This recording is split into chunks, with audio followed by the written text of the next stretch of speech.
Começa agora, Paracuru, cidade que dança. Conversando sobre corpo e movimento. Mais um projeto cultural da rádio Marazul FM. Uma prova de amor a Paracuru. Apresentação, José do Vale Pinheiro Feitosa e Flávio Sampaio. Direção, Elder Gurgel.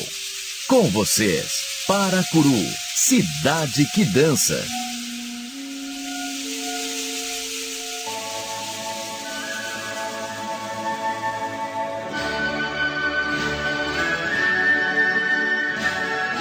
Uma criança cuja mãe não tinha dinheiro para pagar o ingresso para assistir ao balé no Teatro Municipal do Rio de Janeiro e que por isso mesmo é levada por uma tia. Assiste ao balé Quebra-Nozes, um dos grandes balés compostos por Piotr Ilyich Tchaikovsky, baseado num conto do escritor francês Alexandre Dumas pai. Então, ela pede ajuda à família para estudar balé. Tal impressão causou-lhe aquela apresentação. Como a mãe não poderia pagar uma escola privada, ela vai para a escola Maria Oleneva no Teatro Municipal, que era pública. Faz audição para a escola de dança com 7 anos de idade. Isso é importante porque fazer balé é uma técnica que envolve grandes esforços físicos e mentais, um aprendizado intelectual sofisticado. E uma criança, nesta ocasião, precisa juntar vontade para vencer barreiras variadas e seguir as dificuldades crescentes da técnica.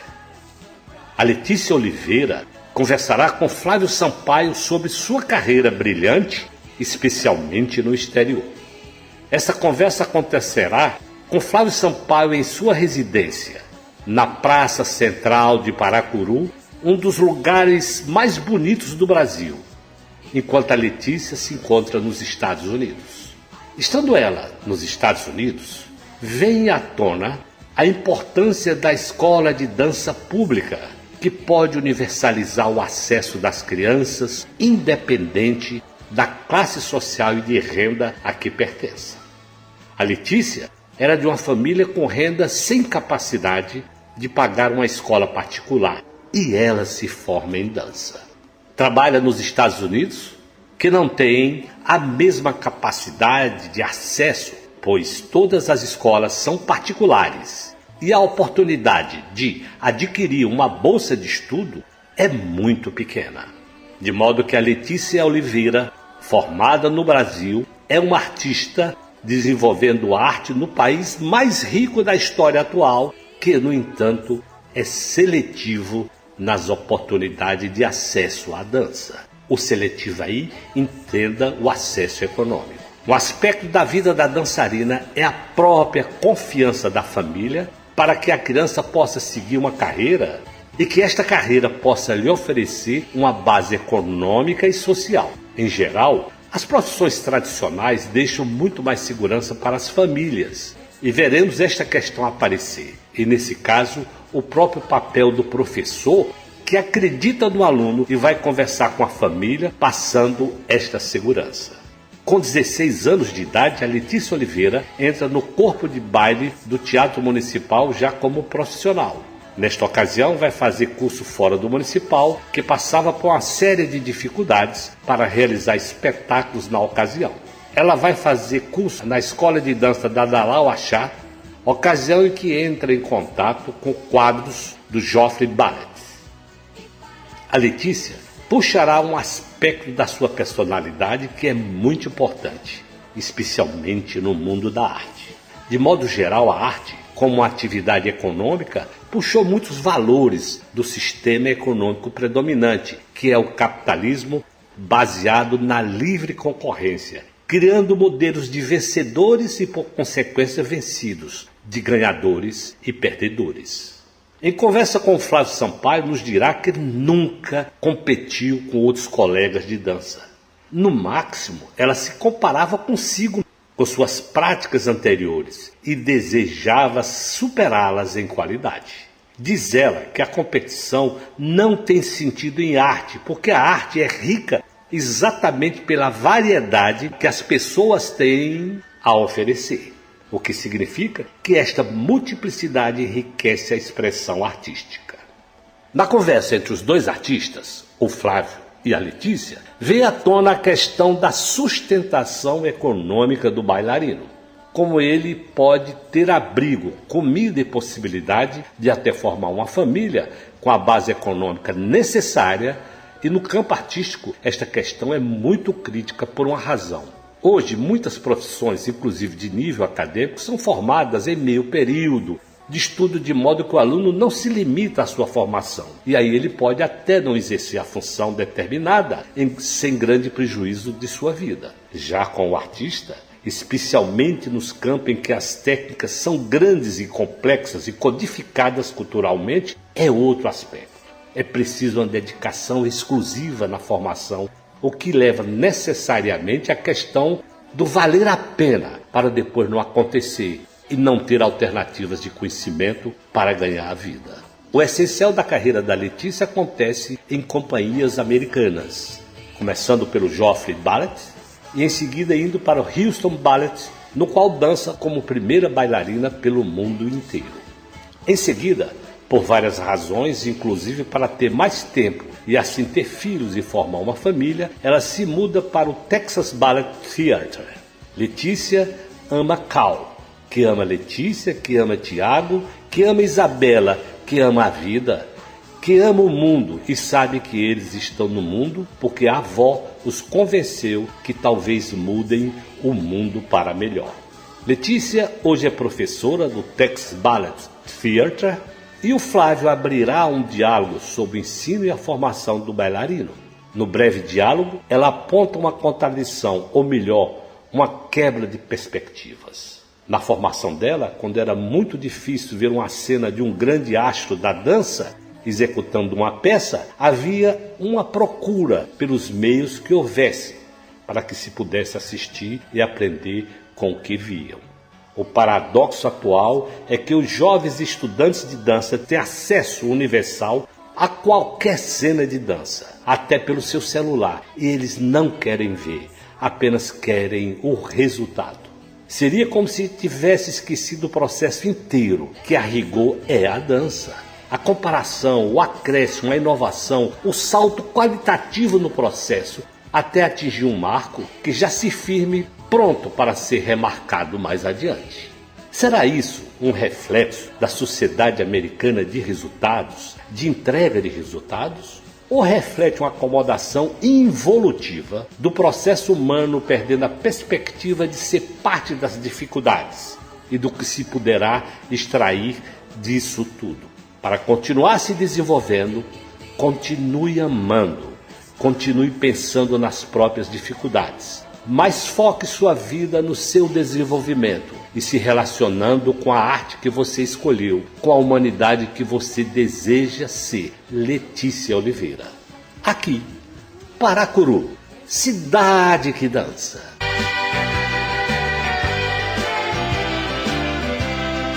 Comemorando o novo ciclo de vida que se inicia, esse programa quer homenagear o talento e o esforço pessoal de uma bailarina brasileira que ocupou o lugar de destaque em 3 das grandes companhias de dança dos Estados Unidos. Seja bem-vinda a Paracuru, cidade que dança, Letícia Oliveira. Tudo bom, professora? Tudo bem, Letícia, como é que você está? A gente quer saber um pouco da sua vida. A gente sabe que eu particularmente sei, porque o destino fez a gente se encontrar lá atrás, num tempo que você era muito jovem, e que você estudava na Escola de Danças do Teatro Municipal do Rio de Janeiro, e que todos nós, professores, não tínhamos a menor dúvida do seu talento e da sua vontade de trabalhar. Porque talento, Letícia, a gente sabe que um monte de gente tem, e que esses talentos, às vezes, eles não dão em nada, porque falta a vontade, o desejo de fazer aquilo. Dançar balé é muito difícil, requer muita vontade, requer muito esforço, muito trabalho físico, suor. E você, com a idade que tinha, que eu acredito que tinha 10, 11 anos, não lembro, você já mostrava isso. E nós, professores, nas reuniões que nós fazíamos, sempre citávamos você como exemplo. Nós não tínhamos a menor dúvida que você seria a bailarina que você é, que você faria a carreira linda que você fez. Então, assim, seja bem-vinda. Eu queria que você começasse esse programa sobre a sua vida, sobre a sua trajetória, dizendo onde é que você nasceu e como é que foi o teu encontro com a dança. Você procurou a dança de alguma forma te achou, ou a mamãe deu um jeito?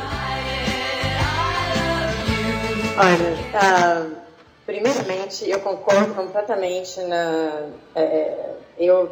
o desejo, aquela força, o querer é mais importante do que qualquer outra coisa quando você está falando de dança ou balé. Eu nasci no Rio de Janeiro, fui assistir o Quebra-Nozes. A minha tia tinha um pouco mais de dinheiro, porque minha mãe não poderia ter dinheiro para me levar no teatro municipal. Mas a minha tia comprava o ingresso para ir no teatro municipal e ela me levou para assistir o Quebra-Nozes. E eu fui assistir, assim, eu tenho 4 irmãs, 3 mais velhas e uma mais nova, né? E eu fui assistir o Quebra-Nozes, acho que uma das minhas irmãs foi também. E eu cheguei em casa e falei para minha mãe que eu queria fazer balé. E a minha mãe meio que riu e falou, então tá, eu vou olhar, ver como é que é. E ela começou a olhar em diferentes lugares, academias e tudo mais. E ela ficou, meu Deus, muito caro isso tudo, não vou ter dinheiro para pagar isso tudo. Então ela achou a escola de teatro municipal, a escola Maria Leneva, que era que você podia fazer a prova, né, a audição, e entrar, e eu podia né, ter aula de graça, né, praticamente. Ser formada sem gastar dinheiro, sem ter que pagar, porque isso era importante para minha mãe, que ela não tinha. Naquela época, meu pai ainda estava no plano, assim, naquela época, mas a gente não tinha, assim, cinco filhos, e entendeu? A coisa já era uma classe média baixa, então não tinha aquela situação que era, né, fazer o que quisesse, assim, era muito confortável. Então eu fiz a audição para a escola de dança, e eu tinha 7 anos na época, e eu não sabia nada de balé. Eu me lembro, eu fiquei numa fila grande, assim, foi uma fila longa, tinha mais de 100 meninas, não sei. E elas ficavam, eu me lembro até hoje, elas mostraram plié, pendu e tudo isso. E eu fiquei, meu Deus, eu não sei nada disso. Eu podia fazer isso, eu não vou saber o que fazer. Então eu fiz a prova, e acho que de 100, eu nem me lembro como na época. Mas assim, entrava de 100, entrava 30, uma coisa assim, não sei como é que é agora, mas foi uma coisa assim, um número muito menor. E eu fui aprovada para a escola, entrei, eu tinha 7 anos. E, tipo assim, foi uma coisa que eu vi, eu fui assistir o Quebra-Nozes e falei, não, isso que eu vou fazer. Eu já sabia, já tinha uma ideia que era isso que eu queria fazer, pelo menos, né? Então, graças a Deus eu consegui entrar, porque a minha mãe não poderia ter, assim, não teria tido condição de pagar por todas as aulas, que é muito caro. Graças a Deus, no Brasil, na verdade, você ainda tem essas escolas que são gratuitas, que você pode ter uma boa formação em dança e balé, né? Então, graças a Deus, aqui nos Estados Unidos tem um problema sério, porque eles estão tentando, assim, diversificar, mas não tem como, porque eles não têm, só tem poucas bolsas de estudo e não tem nenhuma, assim, escola que é do governo, né, que você pode... Então é muito difícil para eles, tem um problema muito sério aqui nesse sentido. Que maravilha, assim, esse teu depoimento, porque ele ajuda a um monte de crianças que escutam esse programa e que podem dizer, poxa, se ela conseguiu furar essa bolha, porque é o mais difícil, que nós temos uma escola de dança que é gratuita aqui na nossa cidade, mas que é o mais difícil, Letícia, é furar essa bolha de encontrar um lugar para dançar que pague o teu salário, que possa garantir a tua vida fazendo o que você gosta. E esse teu depoimento, você não nasceu em uma família rica, que é o que todo mundo imagina, que as estrelas de balé brasileiras que estão no exterior, elas todas vêm de berço esplêndido, elas, né? E quando você dá esse depoimento, você ajuda um monte de criança a sonhar e a dizer, eu também posso conseguir. Bacana, viu? Muito obrigado. Imagina, e com certeza, e continuando a história, eu entrei e né, comecei a treinar e fui selecionada, porque tinha um grupo de meninas, 9 meninas da escola toda, que começaram a fazer concursos. Eu só consegui ir para os concursos quando eu tinha patrocínio. Eu consegui foi tudo era do governo. Tinha alguém, uma pessoa que particularmente me pagou para eu poder ir para os concursos. Minha mãe nunca pôde, assim, pagar. Então eu tive muita sorte na minha vida toda, na minha carreira toda, na verdade, que eu tive tipo esses anjos que entraram e me patrocinaram praticamente. E na verdade eu entrei no teatro, eu te conheci, eu tinha o quê? De 10 anos, né? Foi quando a gente começou a entrar em ponto. Eu quero contar ainda que eu ainda dou, quando eu dou aula, eu ensino coisas que eu me lembro ainda que o senhor ensinou, mas eu entro nessa outra hora. Eu, na verdade, entrei no teatro com 16 anos, e o teatro municipal, naquela época, começaram a entrar em greve, teve muitos conflitos, não estava dançando, a companhia não estava dançando muito. Então, quando eu tinha 18 anos, e eu já estava fazendo papéis principais no teatro, eu fui fazer um curso na escola da Lalau, que ela me convidou, que a diretora, assistente de direção do Joffrey Ballet, estava dando na época. Tá, mas antes de a gente chegar no Joffrey Ballet, eu quero que você fale um pouquinho de como é que era a rotina lá na escola Maria Oleneva e como é que você ingressa para o corpo de baile do Teatro Municipal, que é outra batalha, que não é assim, vai direto, não. Você tem ali uma peneira, um funil das meninas que mais se apresentam, os que são mais boas bailarinas, como a gente diz, de talento, para ocupar esse lugar. Não é assim, todo mundo vai para lá. Então me conta assim, como é que era a rotina? Era um trabalho duro? Quantas aulas você fazia? Quantas horas você trabalhava por dia para conseguir chegar aonde você quis chegar, que era o teu primeiro objetivo, que era entrar para o corpo de baile do Teatro Municipal do Rio de Janeiro? Isso, eu pulei muito. Então, na escola de dança, já com 7 anos de idade, você já começa 5 dias por semana você tem aula, de segunda a sexta.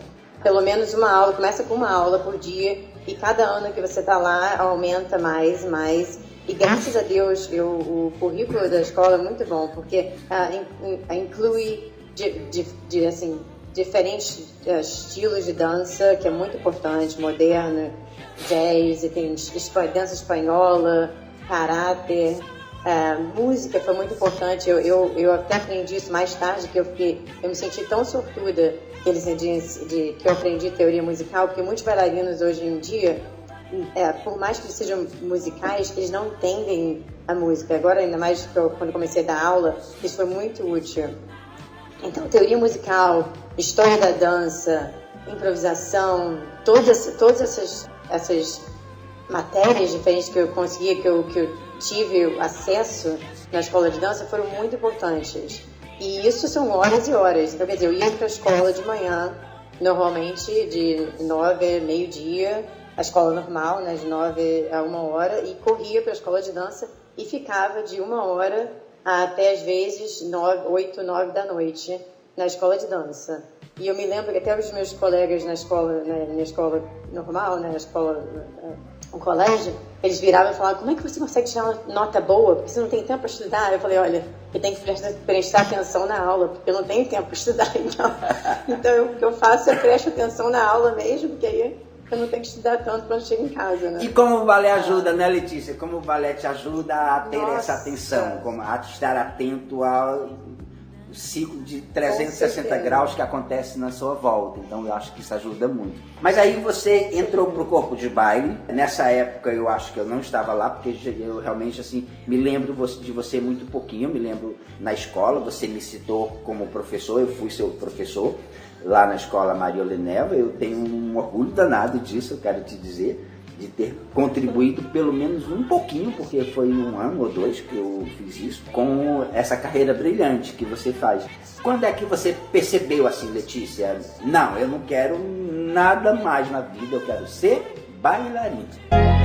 Eu acho que eu tinha 13 anos e eu virei pra minha mãe e falei: olha, eu quero fazer isso. E minha mãe meio que riu, porque ela era, minha mãe não assim, ela tocava piano, assim, ela e até, mas ela não acreditava, e até como no Brasil, né? No Brasil, fazer uma carreira, ela queria que eu pudesse me sustentar, né? Ter como uma pessoa adulta, né? Então, quando ela quase que virou, falou, então tá, vamos continuar fazendo, mas você tem que terminar segundo grau, tem que continuar estudando. Ela não acreditou muito.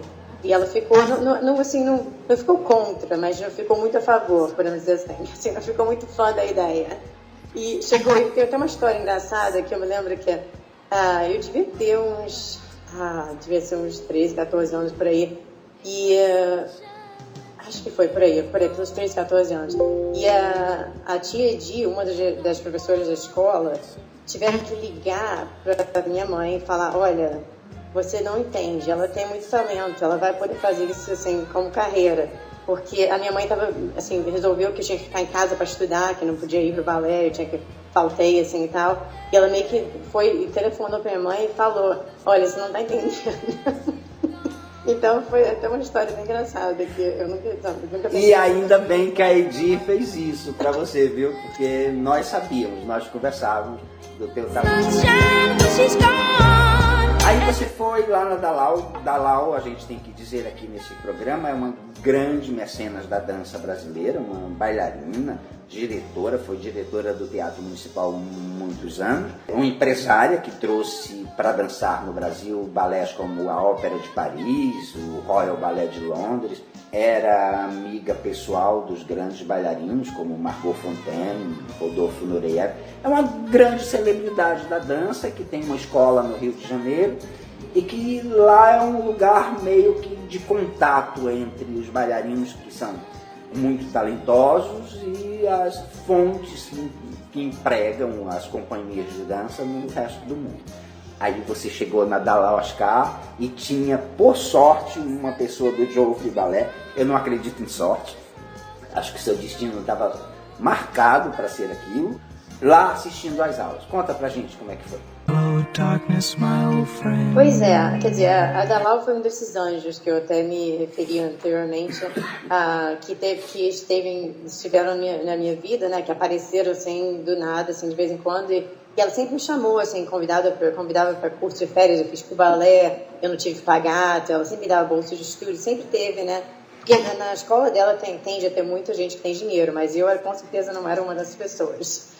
Então, mas ela sempre conseguia me incluir, o que foi muito legal. E essa oportunidade aconteceu porque, naquela época, eu tinha entrado no teatro, fiz uma audição quando eu tinha 16 anos, entrei no teatro, isso foi logo depois, inclusive eu tinha feito um primeiro emprego, na verdade, no Brasil, foi com a companhia do Fernando Burrones, que ele formou por 3 meses, e eu tinha 15 anos na época, e eu fui para São Paulo por 3 meses, foi a primeira experiência, assim, fora de casa também. Dancei com essa companhia que ele formou, só assim, foi uma curta temporada, assim, 3 meses. Então, essa foi a primeira experiência profissional no Brasil. Aí, chegando disso, teve uma audição para o teatro, e assim, como eu já tinha tido essa experiência, e o pessoal as pessoas já tinham, né, meu nome já estava mais pronunciado, eu consegui entrar no teatro com 16 anos, que não é muito comum. Eu tinha acabado de me formar na escola de dança com 15 anos. E entrei pro teatro e comecei, eu me lembro, a Dalal, na verdade, era diretora naquela época, e a Áurea Hammerly, ela se machucou, acho, foi quebra-nozes, e a Dalal me chamou me chamou, assim, no escritório dela, e me falou que eu queria que eu aprendesse fada açucarada. E, na verdade, eu tinha acabado de entrar pro teatro, eu tinha 16, não tinha nem 17 ainda. Então, pra mim, foi assim, o quê? e claro que teve muita solista no teatro que não deve ter ficado muito feliz com essa história. Mas, assim, então é uma oportunidade enorme. Para que as pessoas saibam, o papel da fada açucarada no quebra-nozes, na minha opinião, é uma das coisas mais difíceis que tem para uma bailarina fazer. Eu acho que depois que você faz aquilo, você faz um monte de coisas, porque assim, é muito cansativo, ele precisa ser muito claro, muito limpo, uma técnica muito perfeita, e você chega, depois de fazer um monte de coisas muito lentas, que cansa bastante uma bailarina, você tem um manège rapidíssimo que você tem que acabar inteira. Você começa bem, eu acho que você começa a sua carreira com algo brilhante e algo que diz assim, depois que eu fiz isso eu posso fazer qualquer coisa. Foi isso ou eu estou enganado? Com certeza. E eu sempre fui assim. Como estudante, para mim, era tudo... Engraçado que isso mudou depois quando eu fiquei mais velha. Mas quando eu era mais nova, era aquela coisa assim, nada podia me parar, assim. Eu tinha essa, sei lá, não sei como é que se chamar, assim, acho que você usa uma palavra, nem consigo pensar agora. Eu tinha decidido, assim, eu ia provar, eu me lembro que uma época eu tinha uma professora, que eu não vou mencionar o nome, eu tinha 11 anos na época, e eu estava num concurso, e na coxinha ela virou e falou, olha, você nunca vai ser bailarina. E eu acho que eu virei para essa professora na minha cabeça e falei, olha, eu vou te provar que eu vou ser bailarina um dia. Então eu tinha essa coisa assim dentro de mim. E eu nunca fui de competir com as outras pessoas, nunca. Eu nunca competia com ninguém, assim, eu competia comigo mesma. Todo dia, assim, eu queria ser melhor e melhor do que eu tinha feito no dia anterior, assim. Isso foi uma coisa que a minha mãe sempre engravou a princípio, desde pequenininha. Eu nunca, assim, pra mim eu nem entendo as pessoas que ficam assim, em competição com os outros, porque todos nós somos tão diferentes, nós temos de presente, coisas diferentes para dar, né, para oferecer. Então, quer dizer, eu não entendo muito essa coisa de competição, assim, a não ser que seja uma coisa, assim, né, saudável, que assim, meio que brincando, assim, mas competição mesmo, para mim, isso não é o que é importante, né, porque todo mundo tem uma coisa especial que você não pode comparar com ninguém. Com o outro. E eu, assim, eu tinha essa coisa, desde pequena eu tinha, assim, eu quero uma coisa, eu tinha decidido e era isso, assim. Então eu acho que isso me ajudou muito a continuar lutando, assim, porque, sabe, até eu esqueci de mencionar, mas aos 9 anos de idade, eu pegava o ônibus e ia sozinha para a escola de dança. Porque a minha mãe não tinha tempo de ir lá me levar. Então, eu chegava na escola de dança, 9, 10 anos, pegava um ônibus, descia na porta, né? Que o ônibus no Rio, eu pegava um ônibus, ela me botava no ônibus, eu entrava, descia na porta, saía. Então, comecei a ter até uma fofoca na escola de dança, que eu era mais velha do que eu era, na verdade. Eu lembro disso. Diziam que você era uma menina anã, porque você era velha no corpo de uma criança. Eu me lembro disso. Isso foi tudo, acho que foi assim, inveja, né? Pais, outras pessoas, mães, balé, aquelas mães de balé, assim, que começaram a inventar essa fofoca toda. E o que aconteceu, eu me lembro, a Maria Luísa, na época, agora eu acabei de lembrar isso, a Maria Luísa Noronha era a diretora da escola. E ela acabou botando meu certificado de nascimento, no mural. Para provar que eu tinha a idade que eu tinha, assim. Foi uma coisa meio ridícula. Mas eu me lembro que foi, assim, porque ninguém acreditava que eu tinha a idade que eu tinha, porque eu era mais madura para a idade, na verdade. Eu agia, né, mais com uma maturidade, de uma idade... Né, eu parecia, porque eu também no colégio, foi isso mesmo, que era confuso, que no colégio eu tinha pulado um ano, então eu estava um ano, 2 anos a mais, assim, na frente, no colégio também, na escola. Para a sua idade na educação formal. Então acho que então a confusão foi essa também, que eu já estava, então o pessoal pensava, ela tá na 4ª série, 5ª série, então ela deve ser mais velha, mas era por isso, porque minha mãe, ela começou a alfabetizar, ela é professora, e ela alfabetizou a gente com 4 anos. Então, com 4 anos, a gente sabia escrever. Então, eu consegui entrar na escola mais cedo também. E pular, acho que eu pulei CA, primeiro ano, sei lá o quê. Eu entrei já na 2ª série, uma coisa assim. Mas aí, Letícia, você já tinha pertencido à companhia do Fernando Burrones, eu lembro. Foi um empreendimento que esse grande bailarino cubano-americano fez no Brasil. Tinha uma passagem pelo Teatro Municipal e você foi fazer uma audição na escola da Dalal Ascar, onde tinha uma pessoa do Joffrey Ballet, que é uma das principais escolas e uma das principais companhias de dança americana. Conta como é que foi isso, o que é que ele disse para você e o que foi que acabou acontecendo. Isso, então, a Anne Marie D'Angelo, na época, era assistente de direção do Joffrey Ballet. E o Joffrey Ballet, na época, estava transicionando de Nova York para Chicago. Foi quando eles fizeram a transição toda. Então, ela estava dando mais aulas, tinha um curso de verão, então eu fui fazer aula e ela me ofereceu, ela falou assim, tem que vir pro Joffrey, me ofereceu um contrato. Então, eu cheguei, mas ela viu como eu era nova, que na época eu tinha 18 anos. Então, ela falou, olha, para eles aceitarem o negócio de visto também, você teria que ir para a segunda companhia em Nova York, que a segunda companhia era em Nova York na época, na escola, no Joffrey Ballet School, que não tinha Joffrey Ballet Academy, que agora tem duas, mas antes era só uma. Então eu fui para Nova York e fiquei, assim, foi só o meio do ano, um curso de verão, e eu fiquei alguns meses, acho que eu fui em junho e fiquei até, eu acredito, setembro em Nova York. E dancei com a segunda companhia, então quer dizer, eles podiam botar no meu currículo, assim, dançou com a segunda companhia, Joffrey 2 e tal. Então isso era importante, porque eles gostam, principalmente pessoas mais novas, de dizer que eles são produtos dele mesmos, apesar de não ser, mas tudo bem. Então eu fiquei lá, então aí consegui arranjar o negócio todo do visto, que demorou tempo, foi complicado. Aí quando foi setembro, outubro, eu fui para Chicago e entrei para a companhia. Foi logo antes de começar a fazer, eles começaram a ensinar quebra-nozes também, que eles iam começar a fazer quebra-nozes, então isso aí é uma coincidência. Mas, então eu fui para Chicago, eu tinha 18 anos, mas assim, essa transição foi difícil, não vou negar, não, foi muito difícil. A língua, Nova York é uma cidade que assusta, muito grande, tudo isso você teve que passar muito jovem. Mas sozinha, não falava inglês, assim, falava inglês só de curso de inglês, né, então quer dizer, então foi difícil, não vou negar não, e por isso que muita gente que vai para fora acaba voltando um ano mais tarde, assim, acaba não ficando, né?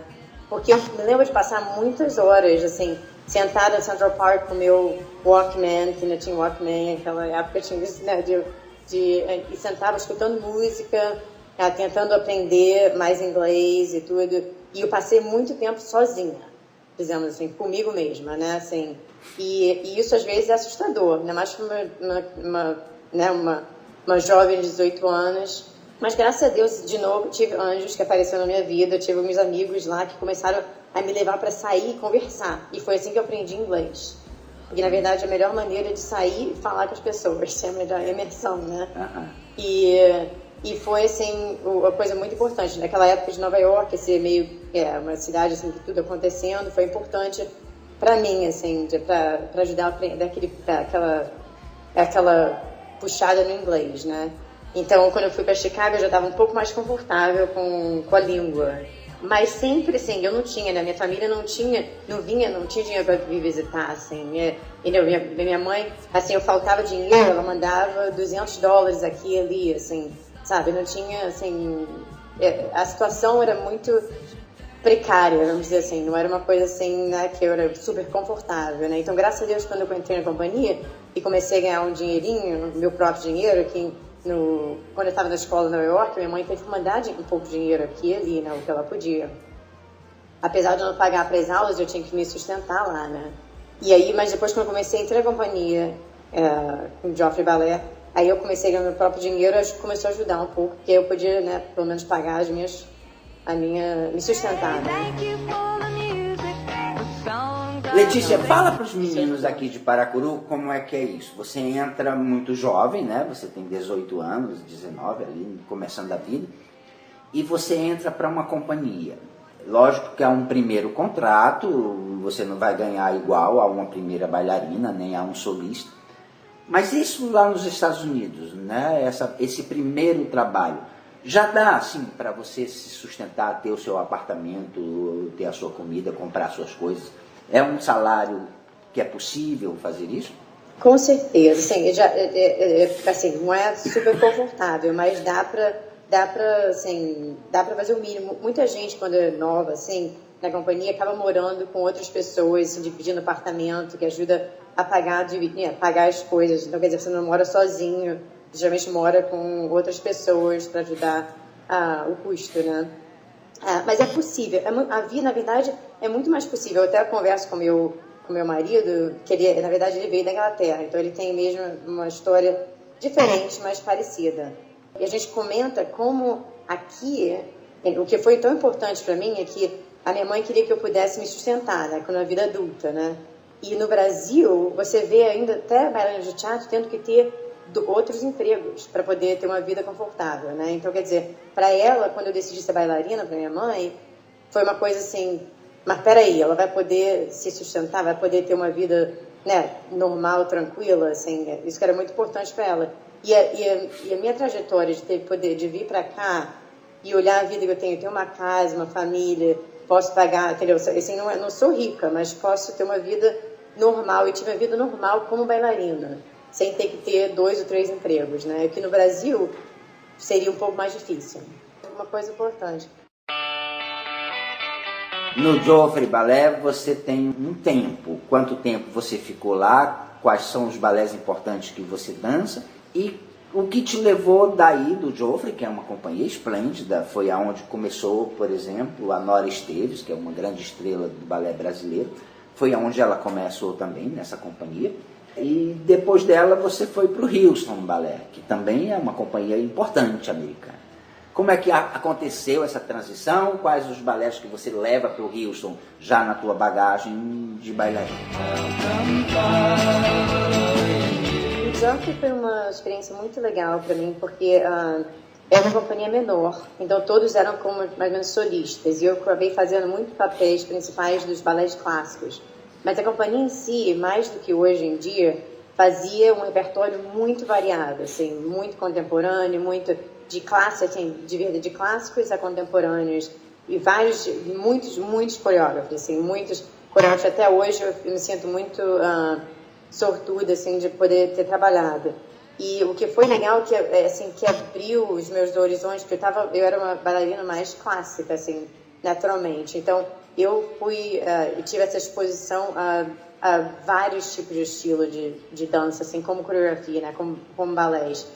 Então, eu levei já um repertório muito variado, Joffrey, que eu conseguia, assim, dançar. Mas eu estava em busca, naquela época, o Joffrey Ballet não fazia muitos balés completos. Tipo Lago dos Cisnes, Don Quixote, esses balés todos completos de história, né, de 2, 3 atos.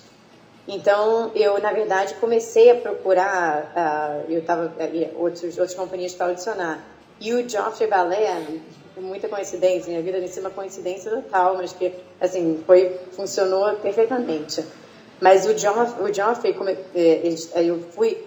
outra coisa que eu fiz muito sortuda, a gente fez muito, viajou muito. Então, eu viajei com o Joffrey Ballet, eu viajei pelo mundo inteiro. Fui a Egito, fui a Havaí, fui a Israel, fui em lugares, assim impressionantes. E eu consegui viajar muito, e um dos lugares que eu fui com a companhia, com o Joffrey Ballet, foi Houston. Então, e na época, a audição do Houston Ballet foi coincidência também, e foi no mesmo final de semana que a gente estava lá dançando com o Joffrey Ballet. Então, eu fui e fiz a audição, assim, só porque eu estava lá, então por que não, né? E eu acabei entrando quer dizer, eles me ofereceram um contrato de solista. Foi, acho que uma semana depois, me ligaram. E eu acabei não audicionando, porque eu tinha meu plano de audicionar para Boston Ballet, audicionar para outras companhias aqui nos Estados Unidos que que ofereciam esse repertório com balé mais completos, assim, de repertório.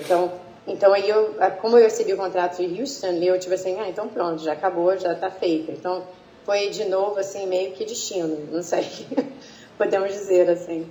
Eu não tive que procurar muito, foi tipo assim, me achou, a minha trajetória me achou, assim, tipo que meio que já aconteceu, e eu me considero muito sortuda nesse sentido, assim, mas eu acho que você tem que trabalhar, é aquela coisa, você trabalha, você faz o teu lado, né, você faz o que você tem que fazer, que é o trabalho duro, e aí você, tipo, que deixa a coisa rolar e deixa ver o que acontece. Eu sempre fui meio que, assim, sem planejar muito, mas mesmo assim, eu sempre continuei a trabalhar, e trabalhei duro a minha vida toda, mas o meu destino, tipo, que mais ou menos se formou na minha frente, assim, meio que apareceu, não sei como. Você ficou 6 anos no Houston Ballet, você dança grandes papéis do repertório mundial mundial, você ascende a primeira bailarina e você conhece o Carl, que também era bailarino da companhia, que é seu marido, pai dos teus 2 filhos. Vocês têm uma família linda, eu vejo nas redes sociais e digo, olha que família bonita que ela fez. Sempre te dando parabéns por isso. Conta um pouco da tua vida lá no Texas. Olha, eu conheci o Carl, ele entrou no mesmo ano, coincidência, no Houston Ballet. Eu já entrei como solista, na época ele veio do Royal Ballet School, então ele entrou no corpo de baile do Houston Ballet na época. E na verdade ele é 3 anos mais novo que eu, então eu era mais velha na época. Então eu entrei como solista, na verdade eu estava lançando primeiros papéis no Joffrey já quando eu audicionei. Então na verdade quando eles me deram o contrato, falaram, sinto muito, a gente só tem contrato de solista, isso funciona? Eu falei, claro. Assim, eles acharam que eu só ia aceitar se fosse contrato de primeira bailarina. Eu falei, não, solista é bom o suficiente, não tô nem aí. Então eu entrei pra companhia, conheci o Carl lá e consegui, assim, no Houston Ballet eu dancei todos os balés que são sonhos de qualquer bailarina dançar, né? Don Quixote e dancei até balés como Onegin, que é Krankos, John Cranko. Dancei balés no repertório, La Fille Margardet, Ashton. O repertório, assim, maravilhoso. Então, quer dizer, eu tive muita sorte e trabalhei com coreógrafos e ensaiadores também, assim, uma experiência maravilhosa. E quando chegou, eu fiquei 6 anos lá no Houston Ballet. Por 2 anos eu trabalhei para o Ben Stevenson como diretor e por 4 anos lá eu trabalhei com o Central Welch. E depois de trabalhar 4 anos com o Central Welch no Houston Ballet, eu senti falta de trabalhar assim eu sentia assim o ambiente de trabalho não era assim o ideal que eu achava, que eu não encontrei assim começou a ser uma coisa muito competitiva num lado assim negativo. E quando eu entrei no Houston Ballet era uma coisa mais assim, era uma companhia grande, mas sentia mais como uma família. E eu senti falta desse ambiente de trabalho que o Ben Stevenson trazia com ele, né? E fora, claro, a experiência toda essa... Ele é um mentor, assim, top, assim, um dos melhores do mundo. Então eu senti falta disso e eu contactei o Ben Stevenson, que tinha na época, tinha se mudado para o Texas Ballet Theater, que era só 4 horas de isso, né? Então é só aqui no Texas mesmo, aqui pertinho. E perguntei, você está precisando de uma bailarina, 2 bailarinos por aí, que a gente está pensando se sair daqui, se mudar de Houston.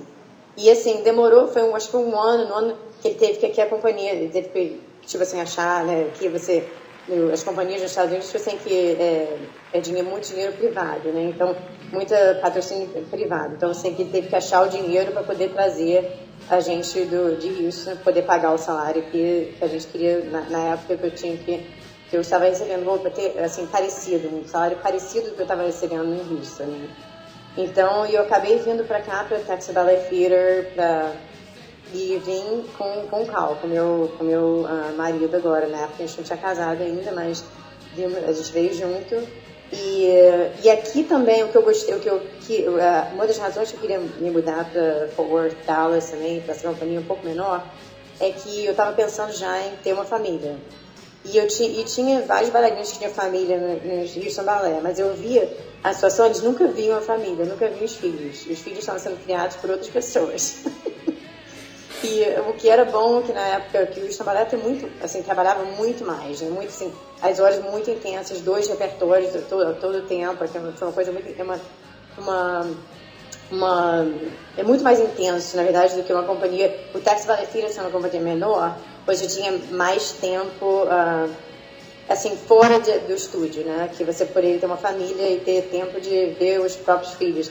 Então foi uma das razões também que eu me mudei para o Texas Ballet Theater, foi para ter essa flexibilidade de poder, na verdade, ainda estar dançando e poder ter uma família. Letícia, como é que é para uma bailarina, né? É uma bailarina do teu nível, que precisa sempre estar em forma física, precisa estar sempre exercitando o corpo, ter filhos, né? Primeiro é um tabu, as bailarinas elas nunca querem ter filhos porque elas acham que aquilo vai atrapalhar a carreira profissional delas. Então como é que foi para você tomar essa decisão? Você já era uma primeira bailarina de uma companhia importante e você disse, não, eu agora quero o meu prazer, eu quero ter filhos. E como é que é a tua vida privada, assim? Você é casada com Carl, que é um inglês, bailarino, que foi seu partner, seu parceiro durante muito tempo. Como é que é dividir a casa e o trabalho com a mesma pessoa, né? Como é que é isso? Como é que é isso diariamente?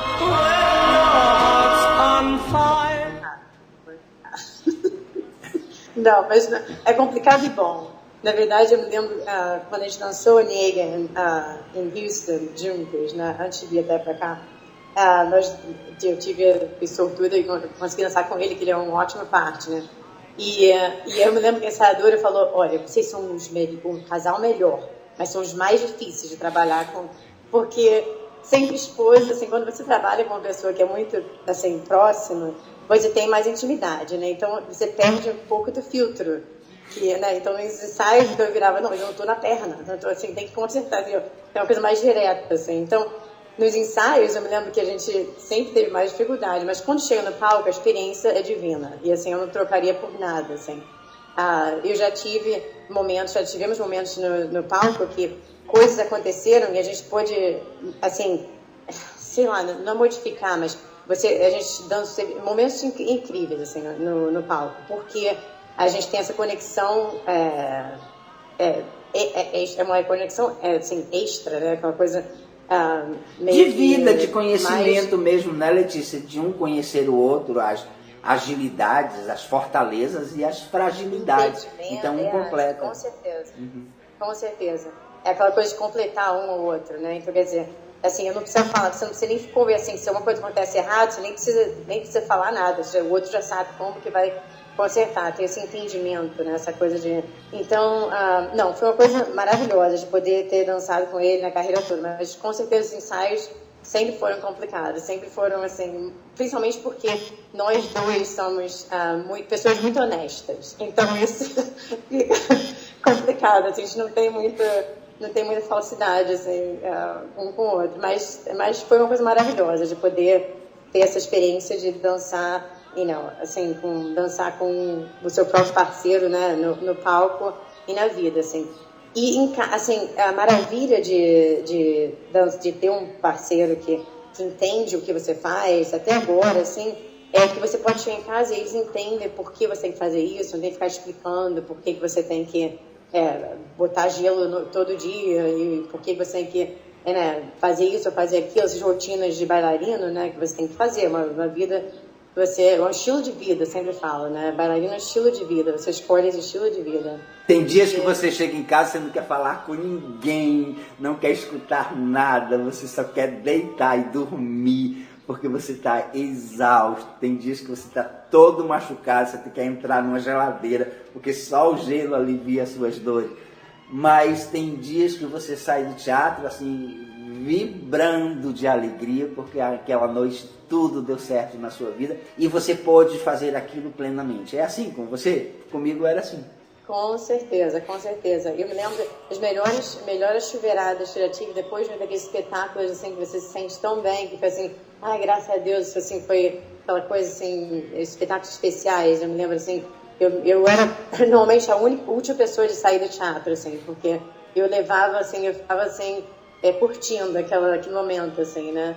E graças a Deus que é bom, assim, de poder dividir isso com uma pessoa que entende isso muito bem. Então, eu acho que isso é super legal, que você não precisa explicar, assim, o que você está sentindo tanto, o que está acontecendo.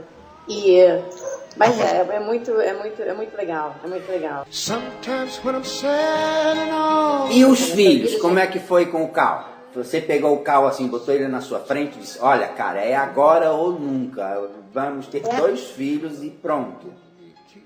Não, na verdade, eu quis, assim, eu nunca quis ter filho, até quando chegou aos 30 e poucos anos, aí eu assim, resolvi, eu falei, não, eu quero ter uma família, assim, Eu nunca fui assim, uma dessas que ficou assim, sonhando e com um certo destino de casar, de ter filho. Mas quando chegou assim depois, eu falei, olha, eu acho que eu quero ter uma família, assim, eu decidi, assim. E eu, assim, comentei com o Carl, ele foi, e eu entendo completamente, ele falou, você tem certeza que você quer ter filho, que trazer filho nesse mundo terrível de hoje? Ele ficou muito, assim, preocupado, assim, na verdade. Aí eu falei, olha, mas seria uma experiência muito, assim, inesquecível, muito legal, uma experiência muito, assim, que você não pode, sei lá, eu tentei convencer ele, aí minha mãe virou e falou, olha, fala pra ele, de repente seus filhos vão mudar o mundo, nunca se sabe. Que bom convencimento, que bom. Foi bom pra convencer, vai ter que um dos nossos filhos vai fazer diferença. São dois, né? Um menino e uma menina. Qual a idade deles? Agora o meu filho tem 9 anos, o Thiago, e a Isabela tem 4 anos. Eles já dançam, Letícia? Na verdade, o Thiago dançou por um pouquinho, mas agora voltou para fazer só esporte. Agora está fazendo só futebol, voltou ao futebol. Ele dançou um pouquinho, mas parou. A Isabela ainda começou balé ano passado, ela começou no 3. Mas ela com certeza tem mais talento para dança. Ela já dançava com aspirador de pó. Eu ligava o aspirador de pó desde pequenininha e ela começou a dançar. Ela literalmente dançou, só com um pouco de barulho, ela começa a dançar. É muito estranho, eu nunca vi isso na minha vida, mas tudo bem. Letícia, você hoje é professora, você dirige a escola do Texas Theatre School. Como é que é uma escola de balé nos Estados Unidos? E você acha que é diferente o ensino do balé hoje, né? Depois de tanta tecnologia, do teu tempo, né? Daquele tempo que você era aluna lá da Escola Maria Olenella do Teatro Municipal? Há diferença mesmo? Nossa, eu acho que uma diferença enorme. Eu acho que a geração hoje em dia é muito difícil, porque as coisas são muito mais fáceis, né? Antigamente a gente tinha que assistir achar um DVD, assim, não, DVD era vídeo, né? Que vídeo, cara, vídeo aquele vídeo. Um vídeo, um DVD.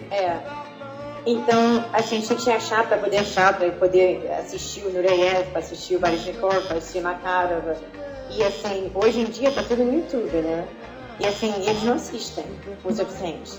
Assim, eu vejo muitos meus alunos, eles têm acesso a tudo isso e não estão tão interessados quanto a gente estava, porque a gente não tinha acesso a tudo isso, né?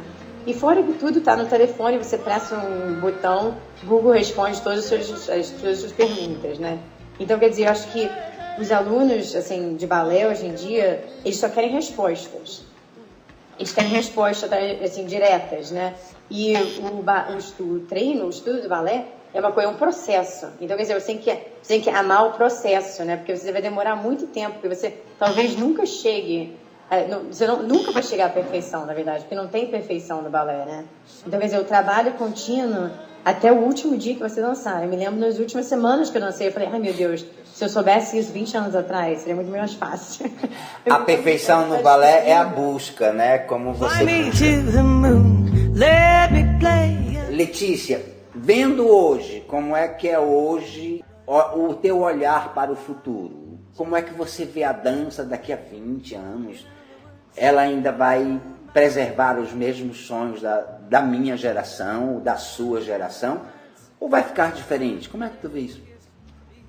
Eu acho que já está mudando, né? Já mudou um pouco, mas se Deus quiser, a minha missão é manter o máximo possível.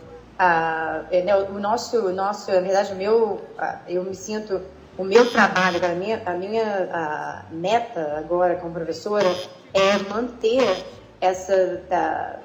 poder passar para a próxima geração o que é dança, a essência da dança, que está tentando ser mudada porque acho que não tem gente suficiente como a gente lá fora, assim, que tem gente que está meio que, né, vamos pensar assim, épaulement, assim, ninguém agora, eu até falo que está fora de moda.